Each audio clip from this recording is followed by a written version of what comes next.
کہ باقی انبیاء کے ادوار نبوات کے اندر جو مال غنیمت اکٹھا ہوتا اسے کھایا نہیں جا سکتا تھا، میدان میں رکھ دیتے تو پتہ نہیں اس وقت چلتا کہ یہ جنگ ہے یا دہشت گردی ہے، فرق تب ہوتا کہ ان نے ذات کے لیے کیا یا اللہ کے لیے لڑے ہیں۔ یہ جب میدان میں مال غنیمت کو رکھ دیا جاتا، آسمان سے آگ آتی، وہ جلا دیتی، اگر مال غنیمت جل جاتا یہ علامت ہوتی یہ جہاد اللہ کے لیے ہے، اور اگر نہ جلتا یہ علامت ہوتی یہ جہاد نہیں تھا، فساد تھا۔ یہ پچھلے انبیاء کے دور نبوت کا مسئلہ ہے۔ حضور پاک کی دور نبوت کا فرمایا احلت لی الغنائم، رب نے میری امت کے لیے میری وجہ سے مال غنیمت کو حلال کرا، اور یہ مال غنیمت حلال ہے، یہ مال غنیمت ہے، کوئی لوٹ مار نہیں ہے۔ میں جب یہ جملہ کہتا ہوں تو مجھے ایک جملہ یاد آتا ہے، ہمارے سر پر جو طباعی گورنمنٹ مسلط ہے اور اس میں جو ہمارا سلیکٹڈ ہمارے مزاجوں پر بٹھا دیا گیا ہے، قوم کے حقوق پر ڈاکہ مار کے جو آیا ہے، وہ ختم نبوت کی بات کرتے کرتے لوٹ مار کا جملہ پیغمبر کے صحابہ کے مال غنیمت کے لیے کہہ گیا۔ یاد رکھیں، یاد رکھیں، یہ بات ذہن میں رکھیں کہ یہ رسول اللہ کے صحابہ پر صرف اعتراض نہیں ہے، یہ اللہ کے رسول پر اعتراض ہے کہ حضور دیکھ رہے ہیں اور لوٹ مار ہو رہی ہے۔ یہ حال ہے۔ 100 علماء کے فوت ہو جانے سے اتنا نقصان نہیں ہوتا جتنا ایک جاہل کے برسر اقتدار آ جانے سے۔ 100 علماء، اللہ نہ کرے اللہ علماء کو زندگیاں دے، لیکن ایک جاہل کو جب آپ برسر اقتدار بٹھائیں گے تو یہی حال ہوگا۔ وہ پیغمبر کی جماعت پہ ہاتھ صاف کر دے کہ لوٹ مار ہوئی تھی عہد میں، انا للہ و انا الیہ، المرء یقیس علی نفسی، انسان کی جو عادات ہوتی ہیں وہ اس پر قیاس کرتے ہیں۔ اللہ ہمیں محفوظ فرمائے، دعا کریں اللہ یوم نجات جلدی عطا فرمائے۔ میں نے 2 دن بھی حضرت کی خدمت میں عرض کیا کہ حضرت 10 یوم نجات کا تو منا رہا ہے، تو یہ جزاک اللہ۔ میرے دوستو، مال غنیمت حضور پاک نے فرمایا، حدیث پاک سے ثابت ہے کہ 2 مال وہ ہیں جو احل الحلال ہے، حلالوں میں سب سے بڑے حلال ہیں۔ ان میں پہلا حلال جو ہے وہ باپ کی کمائی ہے جو اولاد کے لیے احل الحلال ہے۔ سبحان اللہ۔ نمبر 2، سبحان اللہ، رزقی تحت رمحی، فرمایا میرا رزق میرے نیزے کی نوک کے نیچے رکھ کے مال غنیمت احل الحلال بنایا۔ یہ پیغمبر کریم کا فرمان ہے۔ تو میرے دوستو، حضور نے فرمایا یہ میرے لیے امت کے لیے حلال کرا۔ پہلا جواب الکلم، دوسرا روب داد کے ساتھ دشمن پر مرعوب کرنا، تیسرا مال غنیمت کو حلال کرنا، چوتھا جعلت لی الارض مسجدا، رب نے پوری زمین کو میرے لیے مسجد کا درجہ قرار دیا۔ کیا مطلب مسجد کا؟ کیا یہاں مسجد لغوی معنی میں سجدہ گاہ، ورنہ مسجد تو ایک ہوتی ہے، باقی جگہ تو مسجد نہیں ہوتی، تو یہ سجدہ گاہ کے معنی میں ہے۔ یہ کیا مطلب؟ یہ پچھلی امت اور ہماری امت میں ایک صفت امتیاز ہے، وہ کیا ہے؟ پچھلی امم کو حکم تھا کہ جب آپ عبادت کرو اپنے عبادت خانے میں جا کر کرو، آپ کہیں نہیں کر سکتے۔ آپ معبد خانے میں جاؤ گے، وہاں پر جبین نیاز اللہ کے سامنے جھکاؤ گے تو قبول ہوگا، ورنہ نہیں۔ امت محمدیہ کا مقام، شان، مرتبہ، حیثیت، ویلیو، درجہ یہ ہے۔ حضور پاک علیہ السلام کو رب نے اعزاز دیا، فرمایا جعلت لی الارض مسجدا، رب کریم نے رسالت آپ علیہ السلام کی خاطر اس امت کو اجازت دی ہے، دنیا جہان میں جس کونے میں وہ پاکیزہ زمین پر نماز پڑھو، رب ادا تمہاری قبول کر لے گا۔ جعلت لی الارض مسجدا۔ چوتھی چیز، پانچویں، وطہورا، طہورا کا کیا مطلب ہے؟ کہ زمین میرے لیے پاکیزگی ہے، کیا مطلب؟ اس کے پیچھے ایک واقعہ پنہا ہے۔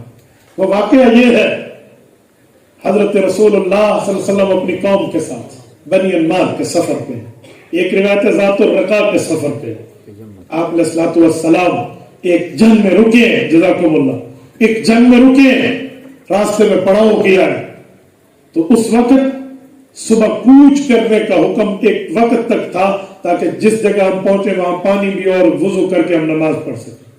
ادھر پانی نہیں تھا جہاں پڑاؤ کیا تھا، آرام کی خاطر رہے تھے۔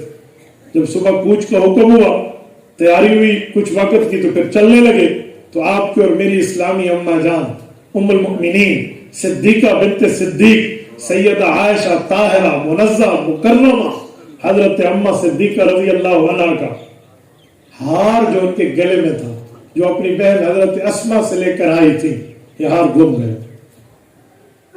ہار کہاں ہے؟ اماں جان رضی اللہ عنہ نے اللہ کے رسول کی خدمت میں عرض کیا، حضور پاک علیہ السلام نے قافلہ روکنے کا حکم فرمایا کہ جہاد ڈھونڈو۔ اب سارے ہاتھ ڈھونڈ رہے، التمسوا عقدا ولیسوا علی وضوء، وضو نہیں ہے اور سارے کے سارے ہار کی تلاش میں ڈھونڈ رہے۔ اس ڈھونڈنے کے دوران خدشہ ہونے لگا کہ یار پرا پھوٹ رہی ہے، صبح صادق قریب ہے، اگلی پڑاؤ اور نسل اگلی جگہ تک جاتے تو وضو کر سکتے، وہاں پانی تھا، اب تو وضو بھی گیا۔ تو جب الوضو مفتاح الصلاح ہے، نماز کی چابی ہے، تو نماز بھی گئی۔ اب سارے حضرات اس خدشے میں ہیں، لیکن آنکھوں سے باتیں چل رہی ہیں، کیونکہ رسول اللہ پاک صلی اللہ علیہ وسلم ہی تو خود موجود ہے، یا آقا کچھ حکم فرمائیں گے تو بات ملے گی۔ حضرت ابو بکر صدیق کو یہ گوارا نہ ہوا کہ میرے گھر پر اعتراض ہے، تو والد ہے نا، اٹھے۔ امام بخاری رحمہ اللہ کتاب النکاح آخری روایت صحیح بخاری جلد 2 میں لائے ہیں۔ باب کا عنوان کیا ہے؟ حضرت امام بخاری باب لائے ہیں، توجہ رکھنا، قول الرجل لصاحبه هل آرستم الليلة وطعن الرجل ابنته في الخاصرة عند العطاء۔ آگے روایت لائے ہیں، وبه قال حدثنا عبد الله بن يوسف قال اخبرنا مالك عن عبد الرحمن بن القاسم عن أبيه عن عائشة رضي الله تعالى عنها عاتبني أبو بكر فجعل يطعنني بيده في خاصرة ولا يمنعني من التحرك الا مكان رسول الله ورأسه على فخذ۔ یہ صحیح بخاری میں کتاب النکاح کی آخری روایت، حضرت امام بخاری فرماتے ہیں، اماں جان فرماتی ہیں میری گود میں رسالت مآب کا سر اقدس تھا۔ حضور پاک علیہ السلام آرام فرما تھے، ابو بکر آئے، آتبنی، مجھے سزا دینے کے لیے کہ تیری وجہ سے لیٹ ہو گئی ہماری نماز، تیری وجہ سے ہماری نماز کی دیر ہو رہی۔ عائشہ حال کا خیال نہیں رکھ سکتی تھی، والد ہے، والد کا حق بنتا ہے بیٹی کو اس طرح کی گفتگو تادیباً ادب بتانے سمجھانے کے لیے کر سکتا ہے۔ تو جب انہوں نے یہ جملہ کہا، ہمہ فرماتی ہے، توجہ رکھنا، آتبنی، میری کمر میں یوں کچوکا ہوا، تیری وجہ سے ہوا، غصے میں تیری وجہ سے ہوا۔ اب سنیں، فلا یمنعنی من التحرک، کہتے ہیں میں ہلی نہیں، کیوں؟ الا مکان رسول اللہ، حضور کی وجہ سے۔ کوئی وجہ کیا ہے؟ وراسہ علی فخذی، حضور کا سر میری گود میں، حضور نیند کر رہے ہیں۔ چکوال کے دوستوں میں یہاں روکتا ہوں، آپ سے ایک سوال پوچھتا ہوں، ذرا مجھے اس سوال کا جواب دینا۔ شاید میں اس عنوان کو چھوڑتے ہوئے آگے چلا جاؤ تو اس عنوان کا حق ادا ہو۔ میں سوال کرنے لگا ہوں، ابو بکر رضی اللہ عنہ کو نظر نہیں آ رہا کہ حضور پاک سوئے ہوئے؟ بتائیں تو وہ کیوں اماں کو ہلا رہے ہیں؟ وہ حضور پاک کی نعوذ باللہ نیند خراب کرنا چاہتے ہیں؟ حالانکہ ابو بکر تو وہ ہے جس سے کالے کے دن سے حضور کے آرام خراب نہیں کیا، ابو بکر تو وہ ہے۔ تو اب ابو بکر صدیق کیوں؟ جب اماں جان رضی اللہ عنہ کو یوں کچوکا لگے گا تو بندہ ہلے گا یا نہیں ہلے گا؟ سوری مولانا سمجھانے کے لیے، تو بندہ تو ہلے گا، تو جب ہلے گا تو آگے آرام خراب ہوگا۔ تو ابو بکر رضی اللہ عنہ نے کیوں اس طرح کیا؟ وجہ ایک سوچ کافرانہ سوچ ہے، ایک سوچ اسلامیانہ سوچ ہے۔ کافرانہ سوچ تو یہی ہے کہ ابو بکر کے دل میں محبت کوئی نہیں سی، حضور تو آرام خراب کرنا تو بہانہ لا لیا۔ یہی بےمانیوں کی سوچ ہے، مسلمانوں کی سوچ یہ نہیں ہے، ایمان کی سوچ یہ نہیں ہے۔ آؤ میں ایمان کی سوچ دیتا ہوں۔ ابو بکر صدیق کی بیٹی اماں عائشہ ہے اور ابو بکر اس کے ابا ہے۔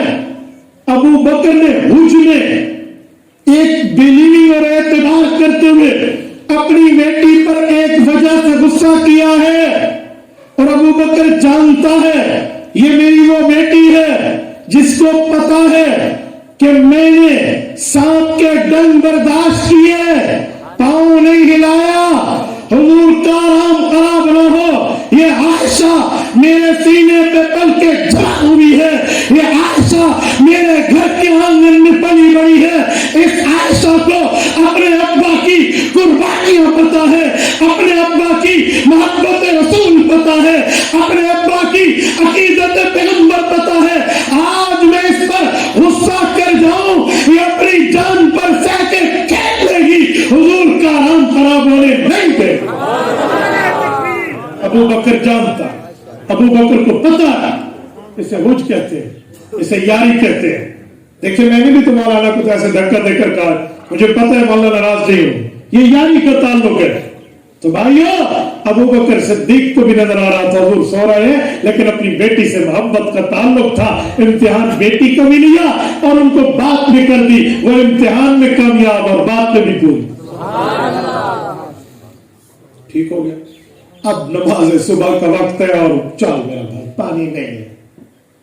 رسالت امام الاسلام کی آنکھ مبارک کھلی ہے تو جبرائیل امین آیت لے کر آئے ہوئے، فَلَمْ تَجِدُوا مَاءً فَتَيَمَّمُوا صَعِيدًا طَيِّبًا۔ محبوب ہم کوئی فکر کی ضرورت نہیں ہے، آپ کا اللہ آپ کے لیے ایک گنجائش اور انعام دے رہا ہے۔ وہ کیا ہے؟ فَلَمْ تَجِدُوا مَاءً، نہیں ملا پانی وضو کے لیے تو نہ ملے نا، فَتَيَمَّمُوا صَعِيدًا طَيِّبًا، اسے کہتے ہیں جُعِلَتْ لِيَ الْأَرْضُ مَسْجِدًا وَطَهُورًا۔ کیا کہ اللہ نے آپ کو زمین پر تیمم کرنے کا حکم دیا ہے، آپ تیمم کی 2 ضربیں کریں گے وضو کا حکم پورا ہوگا۔ شان محمد مصطفیٰ، عظمت محمد مصطفیٰ، شان اما عائشہ صدیقہ، شان صدیق اکبر، شان صحابہ، خلافت راشدہ۔ ابھی تک جو نظروں میں کہہ رہے تھے کہ ابو بکر تیرے گھر کی وجہ سے یہ کام ہوا، اب وہی کہہ رہے ہیں ما اول برکت یا آل ابی بکر، ابو بکر واہ واہ یار، تیرے گھرانے کی عظمت کا کیا کہنا، تیری فیملی کو خراج عقیدت، یہ کوئی تمہاری فیملی کی ہم نے پہلی برکت نہیں دیکھی، ہم کئی برکات دیکھ چکے ہیں۔ تو یہ ہے جو علت لی الارض مسجدا وطہورا۔ حضور پاک نے فرمایا 5ویں چیز یہ ہے کہ رب کریم نے پچھلی امت کو یہ تیمم کا حکم نہیں دیا تھا، یہ مجھے حکم دیا، اور یہ حکم بھی آپ کی اور میری اسلامی امت جان کی وجہ سے۔ بلکہ میں جملہ پڑھ کے کہوں افضل البشر بعد الانبیاء ارحم امتی بامتی ابو بکر کے خاندان کی وجہ سے، یعنی ختم نبوت کے رتبے ملنے میں بھی ابو بکر کا خاندان استعمال ہو رہا ہے۔ جو علت لی الارض مسجدا وطہورا، 5 چیزیں۔ 6ٹھی چیز ارسلت الی الخلق کافہ، پہلے ایک علاقے کے، ایک بستی کے، ایک قوم کے، ایک قبیلے کے نبی ہوتے، مجھے رب نے پوری کائنات کا نبی بنا کر دیا۔ یہ 6ٹھی چیز ہے۔ یہ 6 چیزیں کیوں ملی؟ وَخُتِمَ بِيَ النَّبِيُّونَ، کہ میں صرف نبی نہیں ہوں، میں آخری نبی بنا کر بھیجا ہوں۔ اب میں یہ جملہ کہتا ہوں،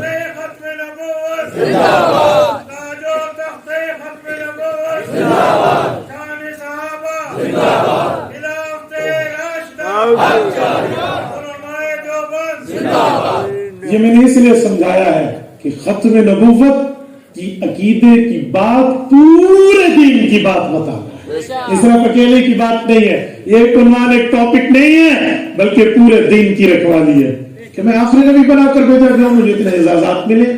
اب ذرا توجہ رکھنا، میرے پاک پیغمبر کا یہ رتبہ، یہ مرتبہ، یہ درجہ، یہ حیثیت، یہ ویلیو ہے، تو ہمیں سمجھ جانا چاہیے کہ عقیدہ ختم نبوت پورے دین کے عقائد کی بنیاد۔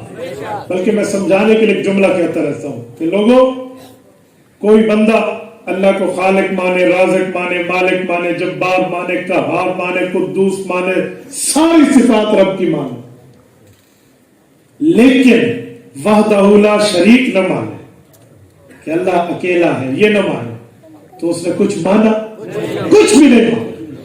ایسے کوئی بندہ حضور پاک کو نبی مانے، امام الانبیاء مانے، امام الرسل مانے، صاحب الہجرت والمعراج مانے، صاحب القرآن مانے، مکی و مدنی مانے، اعزازات کی انتہا مانے، اگر ختم نبوت نہیں مانا تو کچھ نہیں۔ تاج و تخت ختم نبوت زندہ باد، شان نبوت زندہ باد، مقام نبوت زندہ باد، خلافت راشدہ ختم نبوت اس طرح بنیاد ہے۔ اب ذرا سمجھیے، عقیدہ ختم نبوت پر آج میڈیا کا دور ہے، میں خلاصہ دے رہا ہوں پوری گفتگو کا ہمیں غیرت کے ساتھ مذہبی ہمت کے ساتھ اس میدان میں اترنا چاہیے. پتہ ہے کیوں؟ آج اہل باطل، اہل کفر میڈیا کو استعمال کرتے ہوئے اپنی طاقت کے ساتھ ہمارے نوجوانوں کو گمراہ کر رہا ہے. ان میں پتہ ہے بنیادی پہلی چیز کیا ہے؟ اگر وہ گستاخی لکھیں پھیلائیں تو ان کی چلتی نہیں ہے. وہ کیا کرتے ہیں؟ کبھی انبیاء کی گستاخی، کبھی حضور پاک کی گستاخی، کبھی صحابہ کی، کبھی اہل بیت کی. گستاخی لکھتے ہیں، نیچے ایک لفظ لکھتے ہیں. مولانا اندازہ کریں، یہ پوسٹیں چلتی ہیں، نیچے لفظ لکھتے ہیں لعنت بھیج کر آگے پھیلا دو. اور میری آئیڈیوں پر بیٹھا ہوا میرا سادہ نوجوان جس کے دل میں دین کا درد ہے، دین کا علم نہیں ہے، صرف دین کا درد ہے، وہ اس پروپیگنڈے سے متاثر ہو کے آگے پھیلا دیتے ہیں. ایک آئی ڈی پر 5000 فرینڈ ہوتے ہیں، مائکرو سیکنڈ لگتے ہیں کلک پر. سیکنڈ بھی نہیں، سیکنڈ بڑی چیز ہے، مائکرو سیکنڈ ایک کلک پر باقی بات چلی جاتی ہے. 5000 کے بعد اگلے نے دیکھا لعنت بھیج، اور لعنت ہے آگے، لعنت لکھ کے آگے. بھائیو یہ مرزائیوں کی چال ہے، یہ دشمن اسلام کی چال ہے. وہ چاہتا ہے کہ گستاخیاں پھیل جائیں. نہ ہم گستاخیاں پھیلانے والے نہیں ہیں، ہم حضور کی عزت اور ناموس بتلانے والے. اگر ایسی کوئی پوسٹ آپ دیکھو جس پر یہ لکھا ہو لعنت بھیج کر آگے پھیلاؤ تو اس کو ڈیلیٹ کرو، اس کی رپورٹ کرو، اس کو آگے شیئر نہ کرو. ایسے کئی چیزیں ہیں جو ہمارا نوجوان نہیں سمجھتا. ہمارے علماء کو پتہ ہی نہیں معلومات، ہمارے علماء وہاں تک جاتے نہیں ہیں جو وہ آئیڈیاز کو دیکھے. آدھے ہمارے تو حلال حرام کے چکر میں پڑ جائیں گے نا. ایک گناہگار تو ایسی ہے جب ایک ہی تو لیندے ہیں نا. تو پھر میں نے یہ چیزیں دیکھی اور قادیانیوں نے اپنے بندے بٹھائے ہوئے ہیں. وہ کیا سے کیا پیجن، یقین مانے کیوں خوبصورت پگڑی، داڑھی، ٹوپی اور اس طرح دینی لباس میں اپنی آئیڈیز کو وہ لوگ چلاتے ہیں. آپ بظاہر سنیں تو آپ سمجھیں گے کہ یار یہ تو بڑا بڑا مسلمان بیٹھے اور انہوں نے اندر کفر رکھا ہوا ہے. وہ کہتے ہیں الہی آپ برو رکھنا، بڑا ظالم زمانہ ہے، دلوں میں کفر رکھتے ہیں، بظاہر دوست پانا. یہ عالم ہے. اور میرے دوستو ہمیں چاہیے آج ہم اپنے علماء کے پاس آئے. یہ جو آپ تحریک خدام میں بیٹھے ہیں اس سے فائدہ لیں. خود اور اپنی اولادوں کو کم از کم ایک عالم ایک علاقے کا مقرر ہو جو عقائد پر سمجھائے، مسائل پر سمجھائے. 1 گھنٹہ دن میں دے، یار 1 گھنٹہ بھی زائد ہے تو آدھا گھنٹہ 20 منٹ دے. کبھی ختم نبوت پڑھے، کبھی عظمت صحابہ پڑھے، کبھی مقامات اہل بیت پڑھے، کبھی رتبہ ائمہ پڑھے اور سمجھے اپنی اور اپنی اولادوں کو بتائیں. ہمیں ضرورت ہے کسی عالم دین جو اہل حق ہے، آپ کی مسجد کا امام ہے، آپ کی مسجد کا خطیب ہے، آپ کے مدرسے کا معتمم ہے، ناظم ہے، استاد ہے، اس سے 20 منٹ مانگ لیں. 20 منٹ مانگنا کون سا بنا؟ یہ علماء کرام بیٹھے، اگر میں ان سے بھی کہوں یہ مروت میں نہیں، دلی اور اسلامی غیرت سے کہیں گے کہ ہم یہ وقت دینے کے لیے تیار ہیں. حضرت اگر یہ لوگ آئے آپ لوگ وقت دیں گے؟ دسو پھر ہم اپنی اولادوں کو آگے لے کر کیوں نہیں چلتے؟ بھائی آج کے جلسے میں بھی وہ بازو چڑھا کے خطابت دکھا سکتا ہوں آپ کو، لیکن میں چاہتا ہوں جو ادھر لگا ہوا ہے میں آپ کے دلوں میں لگا دوں. میں چاہتا ہوں کہ میں مشن پھیلاؤں، میں کوئی تعمیری بات کروں. صرف لچھے دار خطابت پر باتیں نہیں ہوتی، اجی واہ واہ ہو گئے جلسے دے یہ نہیں ہوتا. بات دلی تڑپ کی ہوتی ہے کہ جب ہم یہاں آئے ہیں کیا مائنڈ لے کر آئے ہیں، جاتے وقت کیا مائنڈ سیٹ لے کر گئے. میرے دوستو اپنی اولادوں کو اس پر لگائیں، دلیل کی دنیا میں سمجھائیں. آپ جب یوں کریں گے اللہ کی قسم ہمارے اگلا نوجوان دلیل کی دنیا میں اپنے گھٹنوں پر کھڑا ہوگا. آج ہر طرف سے ہمارے اوپر وار ہے، ہر طرف سے اعتراضات ہیں، ہر طرف سے باتیں. یقین مانے ہم کہاں بیٹھے، کس معاملے پر ہم بیٹھے ہیں، کس معاملات پر ہم اجانا کیا کہتے ہیں اپنے نہج پر ٹھہرے ہوئے ہیں. میرے دوستوں ہمیں آگے چلنا چاہیے، کریں گے نہیں انشاءاللہ. آؤ میں ایک بات مزید کر کے لوں. رسالت مآب علیہ الصلوۃ والسلام کا یہ دین جو آپ کو اور مجھے ملا یہ ہم سے عمل کا تقاضا کرتا ہے. اگر عمل نہیں ہے یقین مانے ہماری کامیابیاں نہیں ہیں، اعمال چاہیے. آؤ میں 2 جملے کہتا ہوں. صرف واہ واہ سے بات نہیں بنے گی، صرف نعروں سے، صرف ارادوں سے، صرف ہاتھ کھڑا کر کے بتا دو سے بات نہیں بنے گی. بات تب بنے گی جس بات پہ ہاتھ کھڑا کیا ہے، جس بات پہ نعرہ لگایا ہے وہ ہمارے عمل میں بھی. آؤ میں ایک مثال دیتا ہوں. ایک حضور پاک کے خاندان میں ہے، بنو ہاشم میں، نام اس کا عبد العزا ہے، کنیت اس کی ابو لہب ہے۔ ایک بنو ہاشم میں نہیں ہے، بنو تمیم میں ہے، نام عبداللہ ہے، کنیت ابو بکر صدیق ہے۔ ابو لہب و ابو بکر میں کبھی فرق تو سمجھو بنیادی، ابو لہب و ابو بکر کا فرق کیا ہے؟ ابو لہب تو حضور پاک کی پیدائش پر پیسے لگانے والا آدمی تھا، حضور پاک دنیا میں تشریف لائے، اعتقت کی کہہ کر اپنی باندھی سویبہ کو آزاد کر دیا تھا تو خوش ہوا تھا، شادمانے بجائے، خوشی کا اظہار کیا، اعلان کیا، اور بڑی باتیں ہوئی کہ دیکھو میرا یتیم بھتیجا پیدا ہوا۔ یہ ابو لہب لعنتی کیسے بنا، جہنمی کیسے بنا، دوستی کیسے بنا؟ اور ابو بکر تو حضور پاک کی پیدائش کے وقت تو دنیا میں آیا بھی نہیں تھا، بلکہ میں اگر یوں کہوں حضور پاک کی پیدائش کے وقت تو اپنی والدہ کے پیٹ میں بھی ابو بکر نہیں آئے تھے، 2.5 سال عمر میں چھوٹے ہیں۔ تو ابو بکر کا رتبہ کیوں اعلیٰ تھا؟ ممبر جمعہ کے نماز میں ممبر پہ کھڑے ہو کے آپ کو آپ کا جمعہ پڑھانے والا مولانا ہاتھ میں عصا پکڑ کے حدیث سناتا ہے، ارحم امتی بامتی ابو بکر۔ یہ کیوں ہے بھائی؟ اس کا ترجمہ پتہ ہے؟ ارحم، یہ اس میں تفضیل ہے، اس کو انگلش میں کہتے ہیں سپرلیٹو ڈگری ورڈ، اس سے بڑا لفظ نہیں ہے۔ ارحم امتی، میری پوری امت میں، یعنی حضور پاک کے دور سے لے کر قیامت تک میری امت میں سب سے زیادہ کوئی رحیم، شفیق، کریم، مہربان مزاج والا ہے بے امتی، میری امت پر جو شفیق ہے، گویا حضور پاک اپنے بات فرما رہے ہیں ابو بکر۔ شان صدیق اکبر، مقام صدیق اکبر، خلافت راشدہ، خلافت راشدہ، علماء دیوبند۔ پھر کیا وجہ ہے کہ ابو بکر تو بہت بعد میں آیا اور ابو بکر امت میں سب سے آگے بڑھ گیا؟ وہ معاملہ کیا ہے؟ تو بھائیو ایک بات بنیادی ہے کہ وہ حضور کے آنے پہ صرف خوش ہو رہا تھا، وہ ابو لہب تھا، اور ابو بکر کو خوشی تو تھی حضور کے آنے کی، اس پر کوئی اعتراض نہیں ہے، لیکن وہ اس آنے کے مقصد کو سمجھ گیا۔ ابو بکر آمد کے مقصد تک پہنچ چکا تھا کہ حضور کیوں آئے ہیں۔ آج ہمیں صفات ابو بکر اپنانے کی ضرورت ہے۔ ہم نے کلمہ پڑھا، ہماری اماں نے ہمیں پڑھا دیا، بیٹا کلمہ پڑھو، لا الہ الا اللہ محمد الرسول اللہ، ہم نے پڑھ لیا۔ تو کیوں پڑھا بھائی؟ صرف اس وجہ سے کہ میرا ابا مسلمان ہے، صرف اس وجہ سے میری اماں مسلمان ہے، صرف اس وجہ سے کہ میں مسلمانوں کے گھر میں پیدا ہوں، صرف اس وجہ سے کہ مجھے کہا گیا تو مسلمان ہے؟ یہ کوئی بات ہے؟ یہ ساری باتیں اپنی جگہ، لیکن میں مسلمان کیوں ہوں؟ میں نے آقا نامدار کے احکامات کو فالو کرنا ہے، اصل وجہ یہ ہے، خالی یہ نہیں۔ اب کیوں وجہ کہاں بنی تھی؟ وجہ بنی تھی کوہ نور پہ، رسالت مآب پر آیت اتری، وَأَنذِرْ عَشِيرَتَكَ الْأَقْرَبِينَ، محبوبم جو آپ پر دین عطا ہوا ہے، نازل ہوا ہے، اس کا اعلان لوگوں میں کر دو۔ رسالت مآب علیہ السلام نے فاران کی چوٹی، یہ کوہ نور ہے جس کو فاران کی چوٹی کہتے ہیں، اس پہ کھڑے ہو کر اعلان فرمایا، یا فلاں قبیلہ فلاں قبیلہ فلاں قبیلہ فلاں قبائل امرا۔ اللہ کے رسول نے پوچھا دعوت دینے سے پہلے اپنی ذات کے بارے میں، کیوں؟ نبوت کی ذات مانی جائے گی تو نبوت کی بات بھی مانی جائے گی۔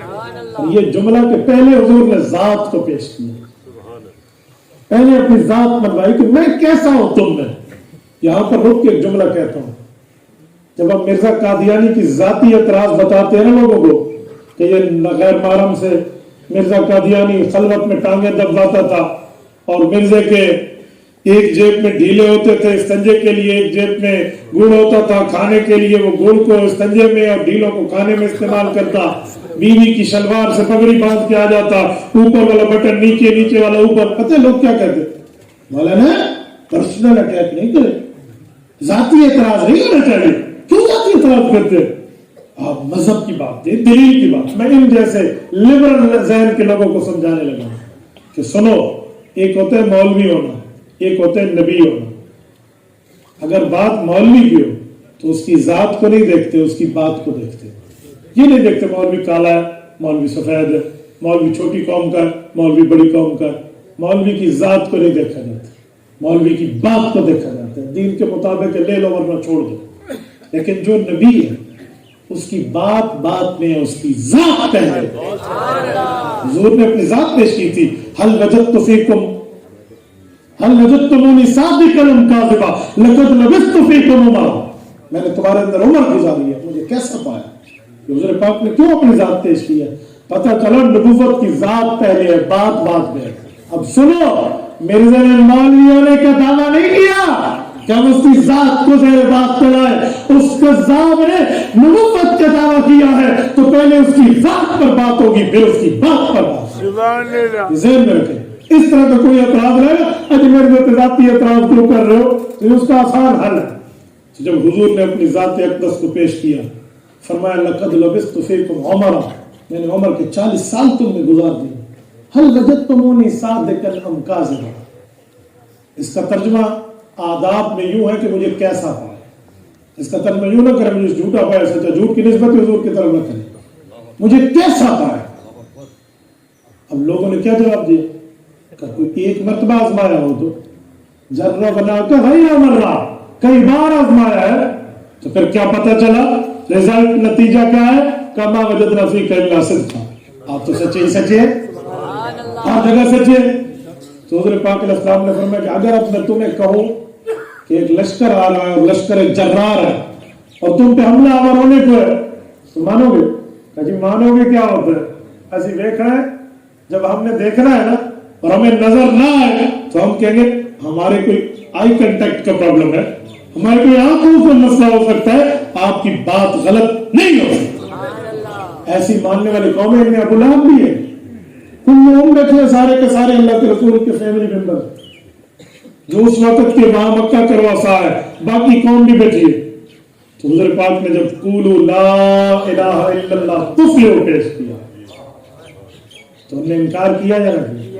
اور سب سے پہلے اسی چچا لگے اور اسی ظالم کا ہاتھ نیچے زمین پر گیا اور اس نے پتھر اٹھا کر دے مارا اور گستاخی کرتے ہوئے کہا تبا لک یا محمد الہذا جمعتنا. نعوذ باللہ تیرا ہاتھ ٹوٹے، تو نے اس لیے ہمیں یہاں جمع کیا تھا. اچھا پتہ ہے غصے میں کیوں آیا تھا؟ لا الہ الا اللہ کے اللہ کی وجہ سے آیا. لا الہ کا معنی ہے کہ کسی سے امید نہ لگا، کسی کو مشکل میں مشکلیں حل کرنے والا حاجت روا مشکل کچھ آئے یہ نہ مانو. کسے مانو؟ الا اللہ، ایک اللہ ہو. وہ اللہ کو مانتے تھے. مکہ کے مشرک اللہ کے منکر نہیں تھے، ایک اللہ کے منکر تھے، توحید کے منکر تھے. تو الا اللہ کا مسئلہ تھا. میں مورخ اسلام علامہ ضیاء الرحمن فاروقی شہید رحمہ اللہ کے لفظ میں کہوں، فرماتے تھے کہ ابو جہل قلے تے قلے دا پتہ سی. وہ حضرت فاروقی کا لفظ ہے، بڑوں کا لفظ پیش کرو. انہوں قلے تے قلے دا فرق پتہ سی کہ اللہ آنا ہے تو سارے جھوٹے عقیدے قلہ بڑھ جانا. تو یہ اس سے تو جب الا اللہ کی بات آئی نا وہ منکر ہو گئے کہ ہم ایک خدا کو نہیں مانتے. خدا تو مانتے، ایک نہیں مانتے. وہ ابو لہب بنا رب نے آیت اتاری تبت یدا ابی لہب تب ہو گیا. اب صرف اکیلا جی نہیں، ود فیملی وبراتہ حمالۃ الحطب، ود فیملی جہنمی. ایسا بہت کم ہے کہ اب کسی کے لیے یوں ہو. اور ابو بکر سورت نمبر 92 سورت اللیل اٹھاؤ، فرمایا الذی یؤتی مالہ یتزکی وما لأحد عنده من نعمت تجزا الا ابتغاء وجه ربه الاعلى. یہاں بھی اللہ فرمایا الذی ابو بکر یؤتی، عطا نہیں یؤتی، ماضی نہیں مضارع، جسے کہتے ہیں کنٹینیوسلی سینٹینس. مولویوں کی زبان میں استمرار تجددی ہے، فعل حال جاری ہے. یؤتی یہ تو مال لگا رہا ہے، ایک وقت نہیں لگایا، ابھی بھی لگا رہا ہے اور اس کو قیامت تک اس کا ثواب ملتا رہے گا. یؤتی مالہ، حضور پہ کیوں مال لگاتا ہے؟ نمبر بنانے کے لیے کیوں لگا رہا ہے کہ جی میری جے کار ہو جائے گا، ہو جائے کہ جی نہیں. یؤتی مالہ یتزکی، یہ چاہتا ہے اللہ مجھے پاکیزہ لوگوں میں شامل کر. ہو سکتا ہے یہ کوئی احسان کا بدلہ دے رہا ہو، بنو ہاشم نے اس پر کوئی احسان کیا ہو، آج دکھا رہا ہو تسی کیتا سے جاؤ میرا جواب سنو. یہ جو ہمارے یہاں غلط رسم میں ہے نا، یہ لوگ شادی میں پیسے دیتے ہیں، یہ جو سلامیاں لکھواتے، پتہ کیوں؟ اس میری شادی سے سلامی لکھوائی سی میں دینا بھائی ہدیہ دینا ہے تو یہ وہ دے یا نہ دے ہوتا ہے. یہ عجیب رسم چل پڑی ہے. میں کہتا ہوں یہ وہ ظالم ہے رسم رکھنے والے، ہوٹلوں والوں سے زیادہ ظالم ہے. ہوٹل والے کھانا پہلے دیتے ہیں، بل بعد میں لیتے ہیں، یہ بل پہلے لیتے ہیں اور کھانا بعد میں لیتے ہیں. تو یہ لوگ تو پیسے ایک دوسرے کو دیتے اس وجہ سے نا کہ اس جتنا سے میں دینا، یوں نہیں ہے بھائی. فرمایا یہ اس لیے تھا ابو بکر کہ بنو ہاشم نے کس پر لگایا تھا؟ فرمایا جی نہیں. وَمَا لِأَحَدٍ عِندَهُ مِن نِعْمَةٍ تُجْزَىٰ، اس دھرتی پر ایسا کوئی نہیں ہے جس نے اس پر مات لگایا ہو ابو بکر دے رہا ہو جی نہیں. تو اللہ پھر کیوں فرمایا إِلَّا ابْتِغَاءَ وَجْهِ رَبِّهِ الْأَعْلَىٰ، إِلَّا ایک ہی وجہ ہے کیا؟ ابتغاء وجہ ربہ الأعلیٰ، یہ اپنے اللہ کی رضامندی کو ڈھونڈ رہا ہے. ڈھونڈنے کو عربی میں تفتیش بھی کہتے ہیں، ابتغاء بھی کہتے ہیں، لیکن تفتیش اور ابتغاء میں ایک فرق ہے. تفتیش کہتے ہیں ظاہر کی تلاشی، ابتغاء کہتے ہیں اندر کی تلاشی. اندر باہر دونوں تلاشیاں ہیں. پولیس جب تلاشی لیتی ہے تو کوئی کہتے ہیں ابتغاء ہے، سارے کے اندر تفتیش ہو رہی ہے. کیوں؟ عالم الغیب تو اندر کا اللہ کو پتہ ہے نا، پولیس والے کو کی پتہ ہے، وہ تو باہر کے دیکھے گا جو دیکھے گا. تو الا ابتغاء ہے، الا تفتیش نہیں، حالانکہ تفتیش پر وزن تفعیل عربی کا لفظ ہے. الا ابتغاء وجہ رب العالی، کہ ابو بکر کو صرف باہر سے نہیں اندر سے بھی اللہ کی طلب ہے. نعرہ تکبیر، شان محمد مصطفیٰ، شان صحابہ، برکت صدیق اکبر، عدالت فاروق اعظم، سخاوت عثمان ذو النورین، برکات حیدر کرام، خلافت راشدہ. الا ابتغاء وجہ رب العالی، تو پھر کیا ہوگا؟ وَلَسَوْفَ يَرْضَىٰ، اللہ اس سے راضی ہو جائے. تو میرے دوستو ہمیں بھی ابو بکر جیسے کردار اپنانا چاہیے. میں اپنی پوری گفتگو کا خلاصہ پیش کرتے ہوئے اینڈ میں جملہ کہوں گا کہ ہم یہاں آئے تھے جو ذہن لے کر اس کے بدلے میں گفتگو سن کے اسلامیانہ ذہن لے کر جائیں تو ہمارا آنا بھی کامیاب، ہمارے سفر بھی کامیاب، ہمارا بیٹھنا اور سننا بھی کامیاب. اقول قولی ھذا واستغفر اللہ وآخر دعوانا الحمد للہ.